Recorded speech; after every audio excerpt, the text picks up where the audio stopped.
आज मैं तेलंगाना राज्य 10वीं कक्षा द्वितीय भाषा हिंदी उपवाचक पाठ शांति की राह में लेकर आई हूँ। तो आज हम शांति की राह में इस पाठ का अध्ययन करेंगे। शांति की राह में, राह यानी मार्ग। तो मार्ग कौन सा है? शांति का। तो ऐसे मार्ग पर हमें आगे बढ़ना होगा कि जहाँ शांति हो, वह मार्ग शांति से भरा हो। तो जानेंगे अभी। यदि हमारे पास दुनिया का सारा वैभव और सुख साधन उपलब्ध है, तो हमारे पास क्या है? दुनिया का सारा वैभव और सुख साधन उपलब्ध है। तो दुनिया का जो वैभव है, वैभव यानी शान शौकत, और सुख साधन, तो सुख साधनों से सुख साधन भी हमें प्राप्त हुआ है, लेकिन शांति नहीं है। तो वैभव है, सुख साधन है, लेकिन क्या नहीं है? शांति। तो वैसे सुख साधन व्यर्थ है। तो ऐसे में हमें दुनिया का सुख साधन प्राप्त होना भी क्या है? बेकार है, निरुपयोग है। संसार में मानव द्वारा जितने भी कार्य किए जा रहे हैं, सबका एक ही उद्देश्य है, शांति। तो संसार यानी दुनिया में, तो दुनिया में मनुष्य के द्वारा जितने भी काम हो रहे हैं, किए जा रहे हैं, उनका लक्ष्य क्या है? शांति। सबसे पहले तो हमें ये जान लेना चाहिए कि शांति क्या है। तो सबसे पहले क्या जानना होगा कि शांति क्या है। शांति का केवल यह अर्थ नहीं कि मुख से चुप रहे। तो शांति का मतलब यह नहीं है कि हम मुख से चुप रहे, मुख से कुछ ना बोले। वास्तव में मन को नियंत्रित कर उसे बुराई के रास्ते पर चलने से रोकना ही शांति है। तो यथार्थ में मन को क्या करना होगा? अपने अधीन, अपने नियंत्रण में रखना होगा और हमारे मन को बुराई के मार्ग पर जाने से रोकना होगा। तो वही रोकना ही क्या है? शांति है। इसलिए जहाँ शांति है वहाँ सुख है, जहाँ सुख है वहाँ स्वर्ग है, जहाँ स्वर्ग है वही दुनिया का श्रेष्ठ स्थान है। तो इसलिए जहाँ पर भी शांति है वहाँ क्या है? सुख है, और जहाँ पर सुख होगा वहाँ स्वर्ग है, और जहाँ पर स्वर्ग है वही क्या है? दुनिया का श्रेष्ठ स्थान, यानी दुनिया का उत्तम स्थान है। तो जहाँ पर भी शांति होगी वही दुनिया का श्रेष्ठ स्थान माना जाएगा। युद्ध, दुख, लालच और सभी पीड़ाओं को मिटाने का उत्तम मार्ग शांति है। तो जो युद्ध होता है देश में, और जो लोगों में दुख है, लोभ की भावना, लालच की भावना है, तो इससे जो भी पीड़ित है उसको मिटाने का उत्तम मार्ग क्या है? सबसे अच्छा रास्ता कौन सा है? शांति का। धन दौलत से भौतिक संपदा खरीद सकते हैं, किंतु शांति नहीं। तो पैसे से हम क्या खरीद सकते हैं? भौतिक संपदा खरीद सकते हैं।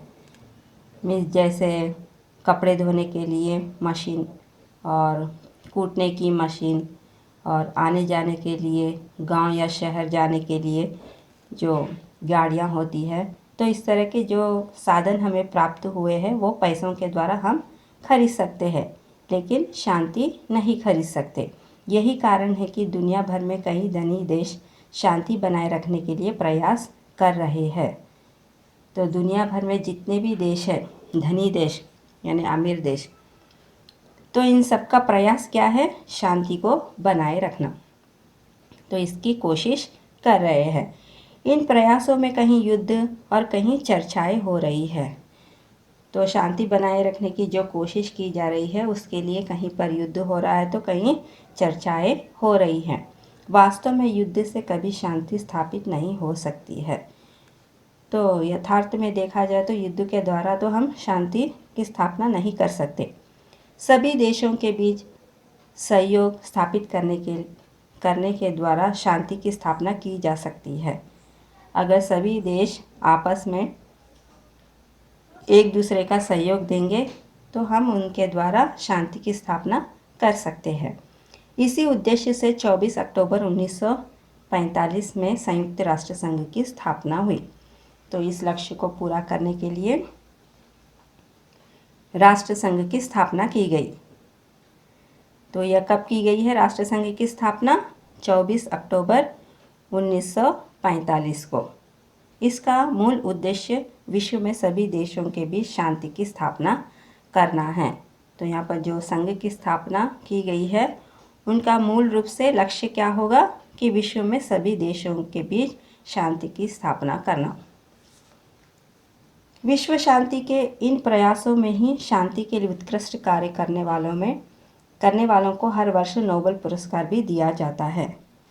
तो विश्व शांति के इन प्रयासों में शांति के लिए उत्कृष्ट कार्य करने वालों को हर वर्ष क्या करते हैं, नोबेल पुरस्कार दिया जाता है। में दुनिया में शांति को बनाए रखने के लिए जो भी कोशिश करता है तो उनके लिए, ऐसा उन्नत कार्य करने वालों के लिए नोबेल पुरस्कार भी दिया जाता है हर साल। शांति की स्थापना में अपना जीवन समर्पित करने वाले कई महान व्यक्ति हुए हैं।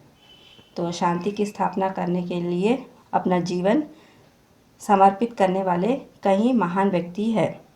यहाँ उन्हीं में से 2 महान शांति दूतों के बारे में दिया जा रहा है। तो उन्हीं महान व्यक्तियों में से 2 महान शांति दूत के बारे में इस पाठ में दिया गया है, जिन्होंने अपना सारा जीवन शांति और सेवा के मार्ग पर समर्पित कर दिया। तो इन्होंने क्या किया है, अपना जीवन शांति और सेवा के मार्ग को समर्पित कर दिया है।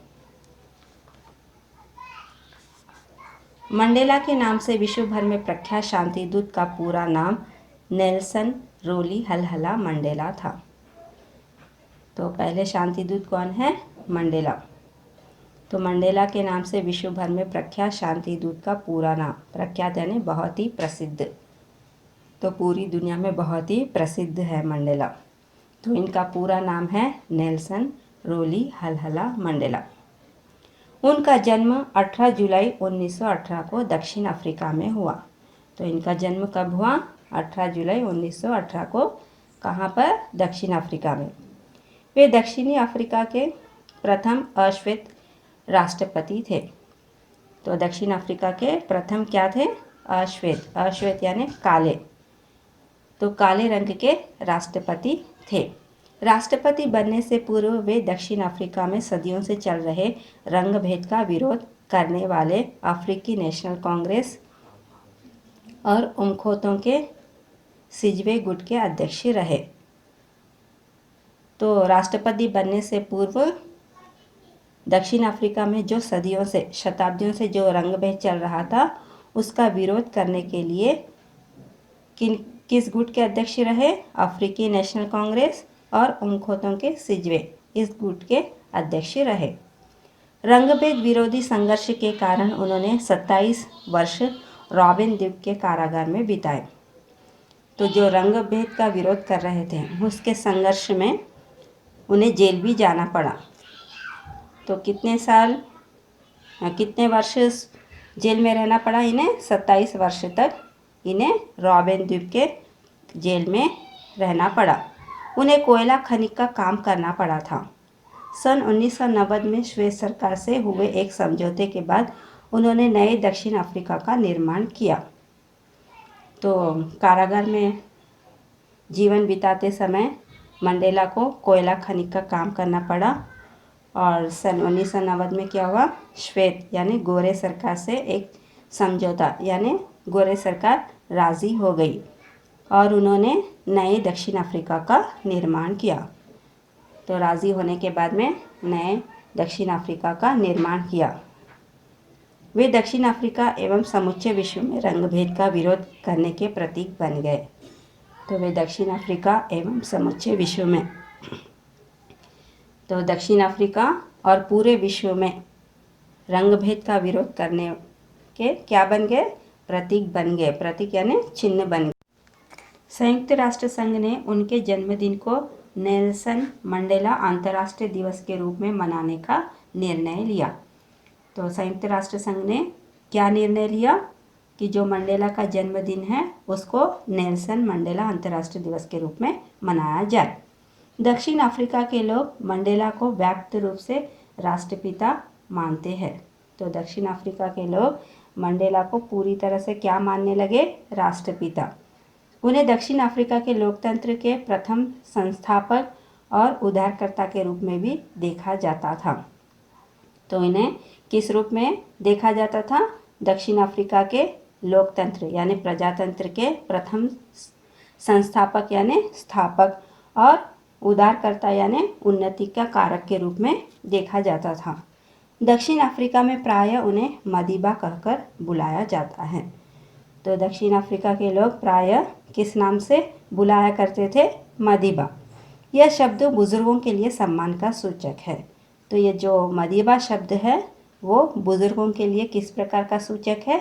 सम्मान का सूचक, यानी एक सम्मान से भरा हुआ शब्द। उन्हें अब तक 250 से भी अधिक राष्ट्रीय व अंतर्राष्ट्रीय पुरस्कारों से सम्मानित किया जा चुका है। तो मंडेला को अब तक 250 से भी अधिक राष्ट्रीय व अंतर्राष्ट्रीय पुरस्कारों से सम्मानित किया गया है। सन 1993 में नोबेल शांति पुरस्कार, भारत रत्न पुरस्कार और सन 2008 में गांधी शांति पुरस्कार भी प्राप्त हुए हैं। तो 1993 में इन्हें नोबेल शांति पुरस्कार, भारत रत्न पुरस्कार और 2008 में गांधी शांति पुरस्कार भी प्राप्त हुआ। उनका स्वर्गवास 5 दिसंबर 2013 को हुआ। तो इनकी मृत्यु कब हुई? निधन 5 दिसंबर 2013 को। ऐसे महान शांति दूत के निधन पर सारे विश्व ने अपूर्व श्रद्धांजलि समर्पित की। तो ऐसे महान शांति दूत के स्वर्गवास को सारे विश्व ने बहुत ही अपूर्व भरा श्रद्धांजलि समर्पित किया। इनका संघर्षमय जीवन हमें शांति की राह में चलने के लिए पथ प्रदर्शित करता है। तो इनका जो संघर्ष से भरा जीवन था वह हमें शांति की राह पर चलने के लिए मार्ग दिखाता रहेगा। तो आगे चलते हैं, हम मदर तेरेसा के बारे में जानेंगे। सेंट तेरेसा एक ऐसा नाम है जो शांति, करुणा, प्रेम व वात्सल्य का पर्याय कहलाता है। तो सेंट तेरेसा एक ऐसा नाम है जो जिसमें शांति, करुणा, प्रेम व वात्सल्य का पर्याय कहलाता है। तो शांति भरा हुआ, दया की भावना, प्रेम और अनुराग का पर्याय कहलाता है। तो ऐसी महान माता का पूरा नाम आग्नेस गोंगशे बोशियू तेरेसा था। तो ऐसे महान माता का पूरा नाम क्या है? Agnes Gonxhe Bojaxhiu Teresa. उन्हें मदर तेरेसा के नाम से भी जाना जाता है, लेकिन इन्हें किस नाम से जाना जाता है? मदर तेरेसा के नाम से। उन्हें 2016 में सेंट की उपाधि दी गई। तो 2016 में कौन सी उपाधि मिली? सेंट की उपाधि। उनका जन्म 26 अगस्त 1910 और स्वर्गवास 5 सितंबर 1997 में हुआ था। तो इनका जन्म कब हुआ? 26 अगस्त 1910 और स्वर्गवास कब हुआ? निधन 5 सितंबर 1997 में।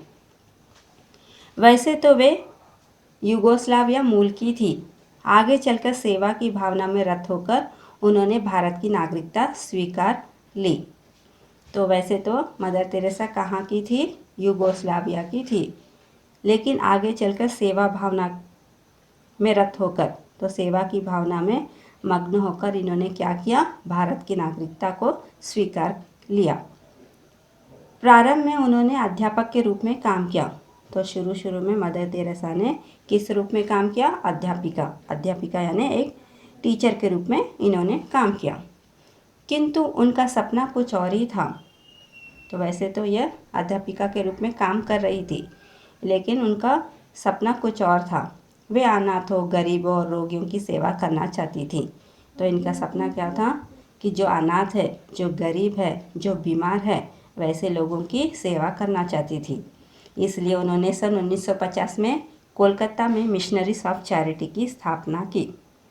तो इसके लिए उन्होंने क्या किया? 1950 में कोलकाता में मिशनरीज ऑफ चैरिटी की स्थापना की। उनके द्वारा स्थापित संस्था को ही निर्मल हृदय कहते हैं। तो इनके द्वारा जो संस्था स्थापित की गई है वो किस नाम से जाना जाता है? निर्मल हृदय। उन्होंने अपना सारा जीवन गरीब, अनाथ और बीमार लोगों की सेवा में लगा दिया।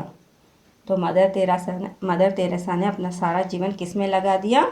गरीब, अनाथ और बीमार लोगों की सेवा में लगा दिया। सन 1970 तक वे गरीबों और असहायों के लिए अपने मानवीय कार्यों के लिए प्रसिद्धि हो गई। तो 1970 तक आते आते मदर तेरेसा गरीब और असहाय लोगों की जो मानवीय यानी मानवता से युक्त जो कार्य है उसके लिए प्रसिद्धि पाई। सन 1979 में उन्हें नोबेल पुरस्कार, सन 1980 में भारत रत्न पुरस्कार से सम्मानित किया गया है। तो आगे क्या कहा गया कि सन 1979 में नोबेल पुरस्कार और सन 1980 में भारत रत्न पुरस्कार से इन्हें सम्मानित किया गया। उन्होंने कथनी से कहीं करनी को अधिक महत्व दिया। तो मदर तेरेसा ने किस बात को अधिक महत्व दिया? कथनी से करनी को अधिक महत्व दिया, यानी कहने से ज़्यादा करने में विश्वास रखती थी। तो उस बात को इन्होंने महत्व दिया। इसलिए वे हमेशा कहा करती थी, प्रार्थना करने वाले होठों से सहायता करने वाले हाथ कहीं अच्छे हैं। तो मदर तेरेसा हमेशा क्या कहा करती थी कि प्रार्थना करने वाले होठों से सहायता करने वाले हाथ कहीं अच्छे हैं। तो हम हाथ जोड़कर प्रार्थना करते हैं अपने होठों से, लेकिन उससे अच्छा है कि हम अपने हाथों से किसी की सहायता करें। मातृ मूर्ति करुणामयी मदर तेरेसा ने अपने जीवन में यह साबित कर दिखाया कि मानव सेवा ही माधव सेवा है। तो मदर तेरेसा किसकी मूर्ति मानी जाती है? मातृ मूर्ति करुणामयी यानी दया की भावना भरी हुई। मदर तेरेसा ने अपने जीवन में यह साबित कर दिखाया कि मानव सेवा ही माधव सेवा है। तो जो लोगों की सेवा करेंगे वही क्या है? भगवान की सेवा के समान है। परोपकार के पथ पर चलने वालों को ही वास्तविक जीवन मिलता है। परोपकार यानी दूसरों की भलाई करना। तो दूसरों की भलाई करने के मार्ग को जो भी अपनाएगा वही क्या है? वास्तविक जीवन मिलता है। तो वैसे मार्ग पर चलने वालों को ही यथार्थ जीवन मिलता है। आज वे हमारे बीच नहीं रहे, किंतु उनके महान विचार, उत्कृष्ट कार्य और श्रेष्ठ परोपकारी गुण आज भी एक दिव्य ज्योति के रूप में हमें वास्तविक जीवन बिताने की राह दिखाते हैं। तो आज हमारे बीच में मदर तेरेसा नहीं है, लेकिन उनके जो महान सोच थी, जो उन्नत कार्य थे और जो उनमें परोपकार के गुण थे, आज भी वो दिव्य ज्योति के समान, ऐसी ज्योति जो दिव्य है, तो वैसी ज्योति के रूप में हमें वास्तविक जीवन बिताने की राह दिखाते हैं। तो यथार्थ जीवन बिताने की मार्ग हमें कौन दिखा रहे हैं? Mother Teresa. तो यह पाठ आपको बहुत अच्छी तरह से समझ में आया होगा। तो इसी के साथ मैं यह पाठ समाप्त कर रही हूँ। तो आज हम लोगों ने बहुत ही अच्छी जानकारी प्राप्त की है कि शांति क्या है और मंडेला के बारे में और मदर तेरेसा के बारे में आज हम लोगों ने इस पाठ में अध्ययन किया है। धन्यवाद।